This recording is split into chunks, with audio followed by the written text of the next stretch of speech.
샬롬, 이동춘 목사입니다.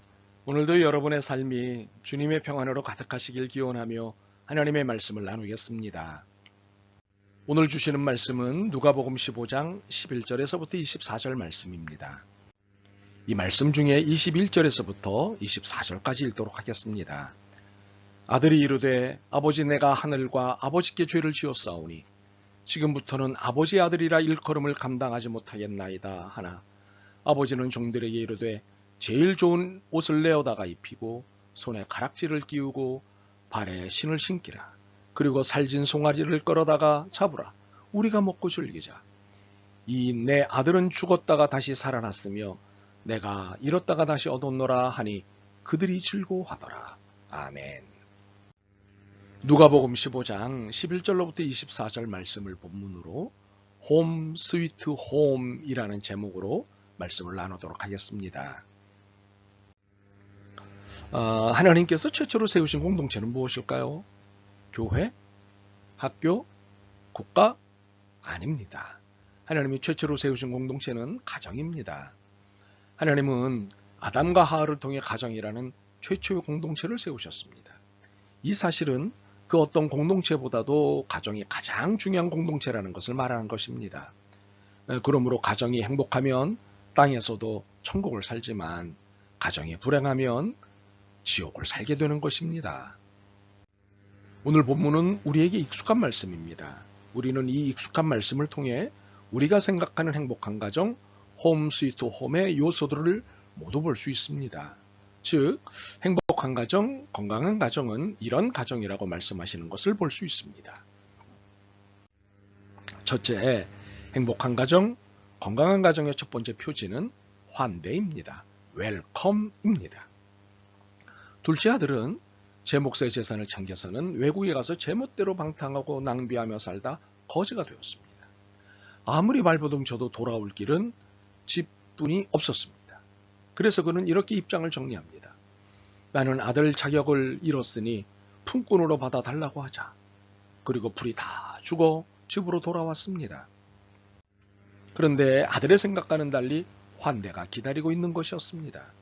어떤 환대입니까? 20절에 보시면 아직도 거리가 먼데 아버지가 그를 보고 측은히 여겨 달려가 목을 안고 입을 맞추니 아들은 아버지를 알아보지 못했습니다. 너무 거리가 멀었기 때문입니다. 그러나 아버지는 아무리 거리가 멀어도 자기 새끼를 알아본 것입니다. 그리고 사고친 아들이지만 개의치 않고 먼저 달려가 껴안고 입을 맞춘 것입니다. 이렇게 가정은 최고의 환대가 있는 곳이어야 합니다.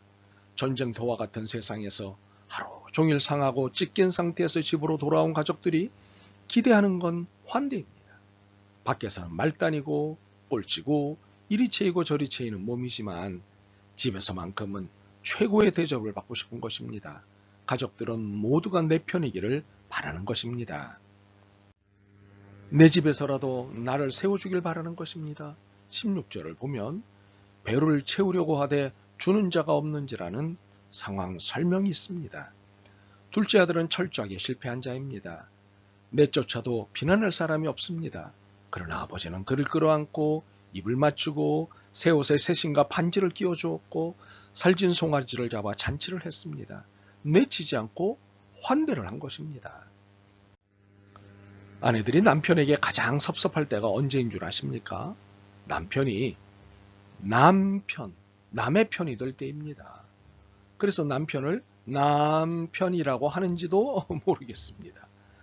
형과 동생이 싸우는데 모두 다 동생 편만 들 때 형은 영락없이 형편없는 세상의 삶맛을 잃게 됩니다. 그래서 모든 가족들의 소원은 한 가지입니다. 내 편 좀 되어다오.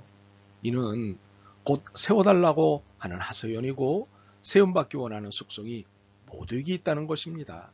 환대받고 싶은 것입니다. 이 세워지는 환대는 용납 혹은 용서가 전제되어 있습니다. 21절을 보면 아들이 아버지 내가 하늘과 아버지께 죄를 지었사오니 라고 고백하는 장면이 나옵니다. 여기서 아들은 스스로 말하기를 자격을 잃었다 했습니다. 그는 재산을 낭비했고 방탕했으며 집안에 수치를 주었고 거지가 되어 돌아왔습니다. 그런데도 아버지는 그 아들을 끌어안고 어쩔 줄 몰라 했습니다. 24절입니다. 이 내 아들은 죽었다가 다시 살아났으며 내가 잃었다가 다시 얻었노라. 엄마가 TV 시청에 열중하고 있는데 초등학교 2학년 아들이 숙제를 하다가 엄마 물 좀 갖다 주세요 하는 것입니다. 그러자 엄마가 신경질을 내며 내가 가서 먹어라 고 했습니다. 그러나 아들은 말 안 듣고 엄마를 불러댑니다. 그러자 너 한 번만 더 하면 매 때려줄 거야. 그때 아들은 엄마 매 때리러 올 때 물 한 컵만. 이 아들의 배짱은 엄마의 용남을 알기 때문에 나오는 겁니다. 한대란 이렇게 계산을 하지 않는 것입니다. 조건 없이 용납하고 용서를 하는 것입니다. 바로 이것이 예수님 사랑이고 이것을 실천하는 것이 가정입니다. 행복한 가정, 건강한 가정은 기다림이 있습니다. 집을 나간 둘째 아들을 계속해서 아버지는 기다렸습니다. 이 정도 시간이 흘러갔으면 포기할 만도 한데 결코 아버지는 아들을 포기하지 않았습니다. 그것의 상징으로 아버지는 24시간 문을 열어놓고 있었습니다.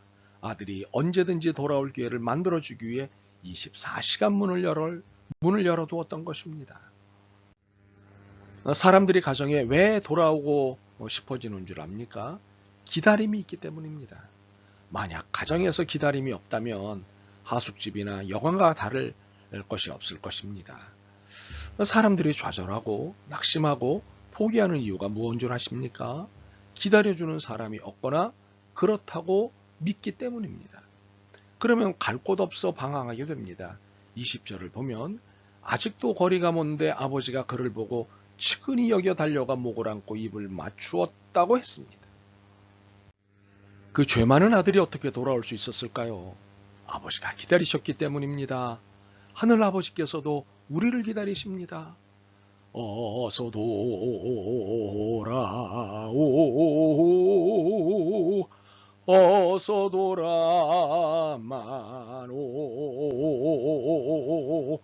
우리 주는 날마다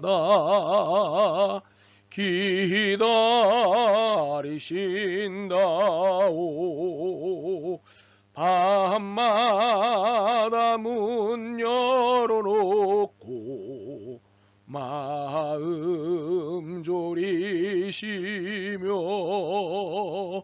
나간 자식 돌아오기만 밤새 기다리신다오. 아멘. 행복한 가정, 건강한 가정은 대화와 이해가 있습니다. 둘째 아들은 아버지에게 자신의 몫의 재산을 넘겨달라고 했습니다. 아버지는 아들의 말을 듣고 그렇게 해주었습니다.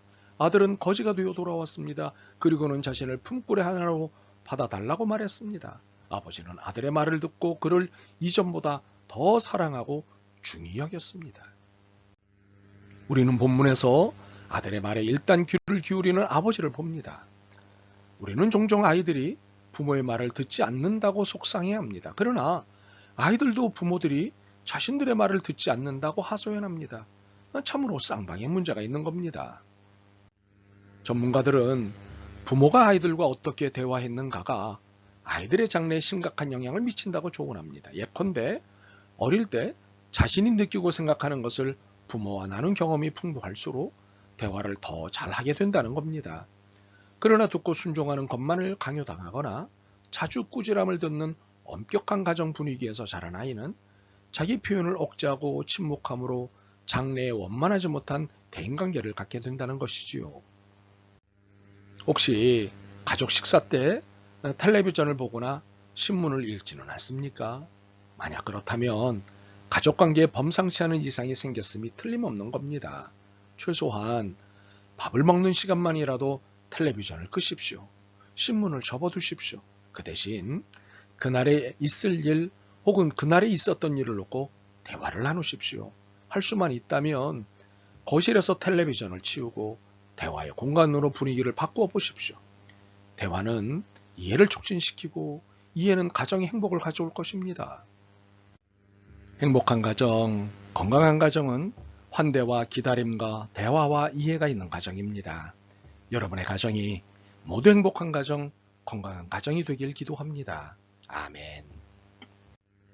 주님 허락하신 가정, 환대의 가정이 되어야 함을 깨달았습니다.